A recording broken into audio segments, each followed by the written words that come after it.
নির্মোচন লিখেছেন ফাবিয়াহ মোমো। আজকে রয়েছে গল্পটির ৩৮তম পর্ব। গল্প পাঠে আছি আমি মীরা। রহস্য সন্ধি ছুটঝামেলা নিয়ে মাথা খারাপের ইয়ত্তা নেই। যে কোনো সময়ে যে কোনো একটা ভয়ঙ্কর দুর্যোগ নেমে আসার শঙ্কা আছে। তবু লাবিবের মনে হচ্ছে তার বন্ধু সাইদ অত্যন্ত জটিল কিছুই শীতল মাথায় লুকিয়ে বেড়াচ্ছে। ওর অন্তর্ভেদী দুটি চোখ স্বভাবসুলভ নিক্তিতে আজও বেশ শান্ত ও ঠান্ডা। মুখে ধারালো এক গাম্ভীর্য।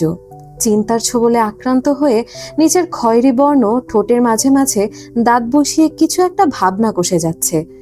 ভ্রু দুটোর মাঝখানে চিন্তার সুস্পষ্ট খাজ, যেন গোড়া থেকে ঢেলে আবারও ভাবনাটা আনমনে চিন্তা করে যাচ্ছে সে।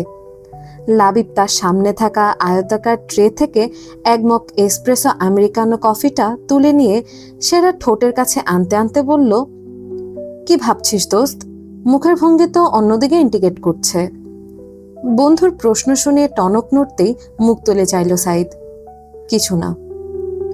কফিতে দু ঠোঁট বসিয়ে ছোট্ট চুমুক সেরে লাবিব আবারও নাছর কণ্ঠে বলে উঠল, দোস্ত, তোর ভেতরে এখনো ওই কোয়ালিটিটা আসে নাই যে তুই লাবিব খন্দকারকে চকবাজার না চিনিয়ে চায়না চেনাতে যাবি। মুখ থেকে তালা খুলে পেটের কথাটা বলে দে। হাতের ওই নোটবুকে পেন্সিল দিয়ে কি লিখছিস দেখা যেতে পারে? এবার অন্য পাশ থেকে মুখ তুলে মনোযোগ দিল সাব্বির। বর্তমানে তার হাতে ৩ নম্বর কাজু বরফির টুকরো। খেতে অত্যন্ত সুস্বাদু। বারবার জিভে জল চলে আসছে দেখে আবারও একখণ্ড কামড় বসিয়ে পুরো মিষ্টিটা মুখে পুরে নিয়ে বলল, আদিবের ব্রিফটা শোনার পর এতটা স্থির সিচুয়েশন আশা করিনি তোর থেকে। ভেবেছিলাম তোর বাপকে বলে কয়ে মেবি আর্মড গার্ড বসিয়ে দিবি। তুই ভাই এমন শার্প নার্ভ পাইলি কিভাবে, এটাই চিন্তা করতেছি। আমি শিওর তুই সোয়াত স্টাফের জেনেটিক সাইট থেকে এটা ভাগ্যক্রমে পাইছিস। হঠাৎ অনেক বছর পর নিজের বাবাকে স্টাফ সম্বোধন করতে শুনে শান্ত চোখ দুটো এক পলক সাব্বিরের দিকে ফেলল সে। ঠিক আনুমানিক কত বছর পর এই বিশেষ সম্বোধনটা দোকানে শুনতে পেল তা হিসাব করে নিচ্ছে মনে মনে। সে ওই দিনগুলোর কথা মৃত্যুর শেষ দম অবধি ভুলতে পারবে না হয়তো। হাতের নোটপ্যাডটার বুক থেকে পেন্সিল সরিয়ে সেটা বন্ধুদের দিকে বাড়িয়ে দিল। তার শূন্য বিছানায় এখন 4 বন্ধু গোল আকারে বসা এবং মাঝে 5 মগ কফির পানীয় রাজ্য বসিয়ে রেখেছে। কৌতূহলে টকবক করা লাবিব এক কাঠি বাড়তি উদ্যোগ দেখিয়ে নোটপ্যাডটা টেনে নিয়ে বাকিদেরও তা দেখালো। প্যাডের সাদা পৃষ্ঠায় পেন্সিলের ধূসর আঁচড়ে ইংরেজি বর্ণমালা বসানো, KRN। খাগড়াছড়ি, রোয়াংছড়ি, নাইক্ষংছড়ি। আর কিছু বলার প্রয়োজন পড়ল না লাবিব, ফাহাদ, আদিব ও সাব্বিরের। প্রশিক্ষণপ্রাপ্ত দক্ষ নিপুণ ইনস্ট্রাক্টে লাবিব ও বাকিরা ইতিমধ্যে বুঝে গেছে এই ফাজিলের ফাজিল, চরম ফাজিল হিল ট্র্যাক নিয়ে বসে বসে ভাবছে। অথচ ব্যাটার বউ যে মহা মুসিবতে পা ঢুকিয়ে আসন্ন বিপদের মুখোমুখি হতে যাচ্ছে সেটা নিয়ে কোনো চিন্তাই নেই। মুখটা তেতো করে লাবিব ওর পাষাণচিত্ত বন্ধুকে মুখ ঝামটা মেরে বলল, তুই তো তোর বাপকেও ছাড়াই গেছিস রে হারামির টিকটিকি। এতদিন যে শুধু শুধু ওই জল্লাদ ব্যাটারের স্ট্রিকনেসের জন্য দোষারোপ করে আসছি, আমারই শালা ভুল হইছে। 2 চোখ দিয়ে দেখতে পাচ্ছি সুয়ারেজ লাইনের পাইপাটকে তুই হারামি নিশ্চিন্তে মুড়ি খাচ্ছিস, শরমও নাই। তোর টেনশন হচ্ছে না বউ নিয়ে? কি ধরনের ফ্যাসাদে পড়ে বসে আছে তোর ভয় নাই? বিকারহীন সাইদ নিশ্চিন্ত ভঙ্গিতে কফি খেতে খেতে নিজের মোবাইলটাকে আবারও 2টো মেসেজ বুঝিয়ে শান্ত হলো। কিন্তু মনে হচ্ছে না ওই প্রান্তের ব্যক্তিটি এভাবে স্থির থাকবে। কফির মগে আরেক দফা চুমুক সেরে সাইদ বলল, স্যার, টেনশন হলে যে পুরো ধানমন্ডি এরিয়া মাইকিং করে দিতে হবে এটা তো এই জুনায়েদ সাইদ জানতো না। Really sorry for that. আর কথায় কথায় আপনার ওই স্টাফের কথা না তুললে ভালো হয়। মেজাজটা আমি খারাপ করতে চাইছি না। তাছাড়া আপনার মতো ডিফিআই ডিপার্টমেন্টের দুর্দান্ত এক অফিসার বন্ধু যেহেতু আমার কপালে জুটেছে, তখন মনে হয় না আমার বউয়ের সেফটির জন্য বাড়তি কোনো টেনশন করা দরকার। সাব্বির স্যার, আপনিই বলুন, টেনশনের কোনো প্রয়োজন আছে? শেষ প্রশ্নটা যে সাব্বিরের জন্য করা হয়েছে তা বুঝতে পেরে ঠোঁটের কোণে ক্ষীণ হাসি ফুটল সাব্বিরের। সেও কফিতে চুমুক দিতে দিতে লাবিবের দিকে চোখ স্থির করে 2 ভ্রু নাচাতে নাচাতে বোঝালো, আলগা পিরিত কেমন লাগে মামা?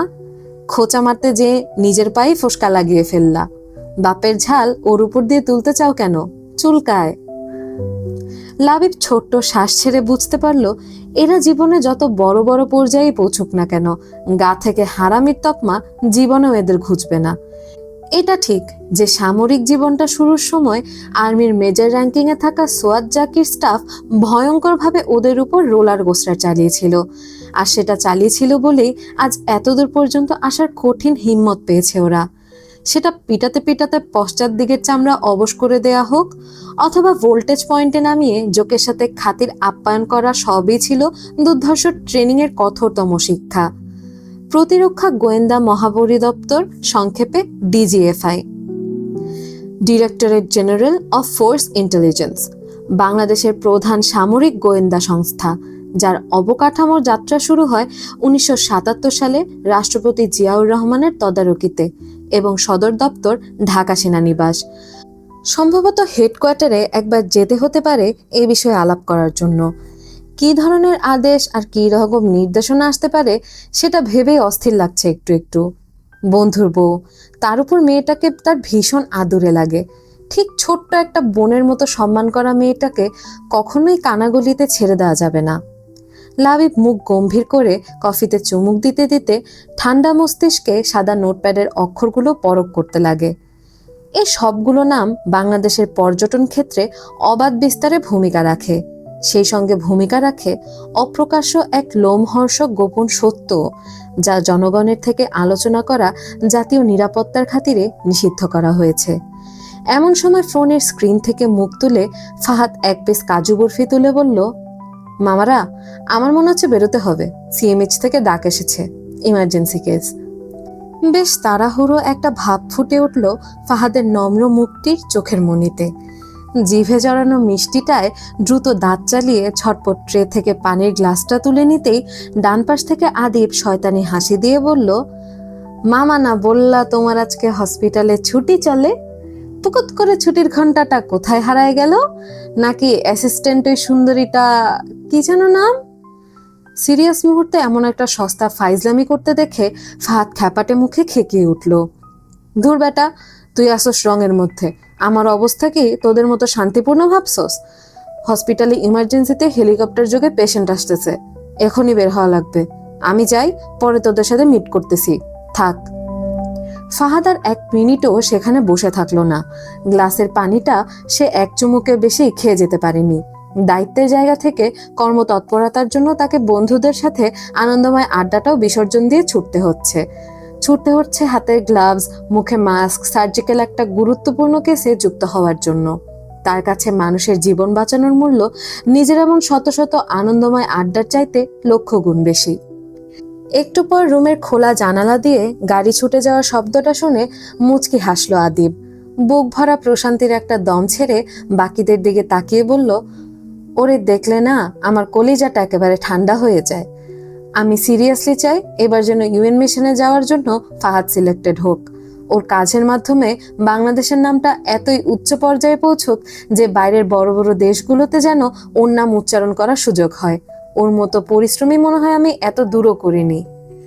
আদিবের অমন সরল ঝরঝরে অমায়িক স্বীকারোক্তি শুনে মনটা তুলোর মতো নরম হয়ে যায় সবার। ওরা জানে ফাহাদ ঠিক কতটা কষ্ট করে আজ এতদূর আসার মতো যোগ্যতা অর্জন করেছে। এই যোগ্যতা তার জন্য একটুও সহজ ছিল না। বাবা নেই, বিধবা মা ও বড় বড় 3টে বোন। মাত্র 13 বছর বয়সে বাবা হারানো ওই ছোট্ট মুখটি সেদিনই বোধহয় কঠিন বাস্তবতার দেখা পেয়েছিল। দুটো নাজুক কাঁধে মা সহ 3টে অবিবাহিত বোনের ভার তোলাটা একটুও সহজ ছিল না তার পক্ষে। মুখ বুজে নেওয়া অসংখ্য চাপা কষ্ট বুকের পাঁজরে আবদ্ধ করে সে আজ এত দূর এসেছে। এতখানি পথ, এতখানি সম্মান অর্জন করা মেজর র্যাঙ্কিং থেকে একজন মিলিটারি মেডিকেল অফিসার। তার 2 চোখ ভরা স্বপ্ন জাতিসংঘ শান্তিরক্ষা মিশনে বাংলাদেশ মেডিকেল কন্টিনজেন্ট তথা সমগ্র বিশ্বে সুনাম অর্জন করা ব্যান্ডমেড টিমে সে কাজ করবে। মানুষের জন্য অকাতরে সেবা করবে তার সমাজপ্রেমী মন। এমন একটি স্বপ্ন যেন পূরণ হোক মেজর ফাহাদের, খুব দ্রুত পূরণ হোক। সাইদ মনে মনে অজস্র শব্দ বুনে সৃষ্টিকর্তার নিকট বোধহয় নীরব আর্জি জানিয়ে দিল। ডাক্তারের কাছ থেকে সমস্ত রিপোর্ট দেখিয়ে প্রেসক্রাইব করা ওষুধ কিনে বাড়ি ফিরছিল ফিহা। আফসানার মতো বিদুষী রসিকপ্রবণ একজন নারী যদি সফর সঙ্গী হয় তবে মনে হয় না যাত্রাপথে অসুবিধা হওয়ার কথা। তবে আফসানার একটা কথা শুনে ফিহা এখন গভীর দুশ্চিন্তার ভেতর মুখ বন্ধ করে বসে আছে। বুড়ি, তুই একটা ব্যাপারে একটু খেয়াল রাখিস তো, সাইদ ওই গ্যারেজের ভেতর আসলে করে এটা কি? মানে গান টান কিছু গায় নাকি? তুই একটু খোঁজ নিয়ে দেখিস তো। আমার তো এখনো বিশ্বাস হয় না ও যে সেদিন দ্বীপের অনুরোধে প্যান্ডেলে উঠে গান গেয়েছে। ফিহাও নিজের ভেতর থেকে বউ বউ দ্বিধাটা সাইডে ফেলে খালাকে এখন খালা রূপে চিন্তা করেই বলল, গ্যারেজের ভেতরে গান বাজানোর কথা না খালামণি, সেখানে গিটারের শব্দ হলে তুমি তো শুনতে। তাছাড়া আমার কাছে মনে হয়েছে ওটা খালি। একদিন তুমি অফিস যাওয়ার পর আমি ওই গ্যারেজের আশেপাশে গিয়েছিলাম, কিন্তু তুমি যেমনটা সন্দেহ করছো ওরকমটা কিছু চোখে পড়েনি। আরে পাগলি, ওই বদটা গ্যারেজের ভেতর শব্দ নিরোধক পদ্ধতি বসিয়ে রেখেছে, যার জন্য কোনো শব্দ বাইরে আসছে না। তুই শুধু ওই বদটার গ্যারেজে ঢুকে ঝাপসার মতো ঢু দিয়ে আসবি, এতটুকুই করবি। পারবি না তুই? নিজের আপন খালাকে ডাকাতের মতো নির্দেশ দিতে দেখে চোখ ছোট ছোট করে চাইল ফিহা। ভাবটা এমন যেন রাজার নিষিদ্ধ কোষাগারে চুরি করে ঢোকার জন্য স্বয়ং রাজমাতা রাজরানীকে শয়তানি বুদ্ধি এঁটে প্লেটে বেড়ে এগিয়ে দিচ্ছে।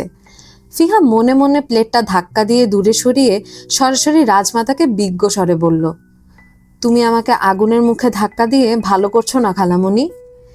নিজের চোরা উদ্দেশ্যে ঠাস করে ধরা খেতেই আমতা আমতা করতে লাগলেন আফসানা। বুড়ি, তুই যেমনটা ভাবছিস ব্যাপারটা ওরকম না। আমি তো তোকে এমনি এমনি কথাগুলো বলেছি, তোকে কি আর ওইসব চোরা জিনিসের জন্য কাজ করতে বলবো? কি যে ভাবিস না তুই, তুই শুধু শুধু খালি খালি একটা ঢু মারবি। খালি খালি ঢু দিতে তো সমস্যা হওয়ার কথা না। তাছাড়া আমি থেকে অফিসের কাজে বাইরে, আমার এসব দেখার সময় কোথায় বল? রংচং মাখানো বুলি শুনে হাপিত্যেশ ভঙ্গিতে দম ছাড়ল নাবিলা হক।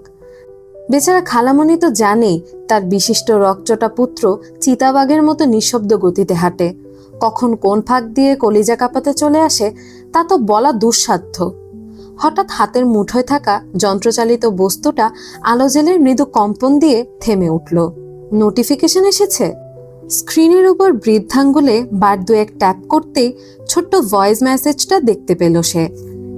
চোখের ডান কোণ দিয়ে আফসানাকে গুরুত্বপূর্ণ একটা ফোনে ব্যস্ত দেখে ফিহা এই ফাঁকে ভয়েস মেসেজটা অন করে বাদিকের কানে চাপালো।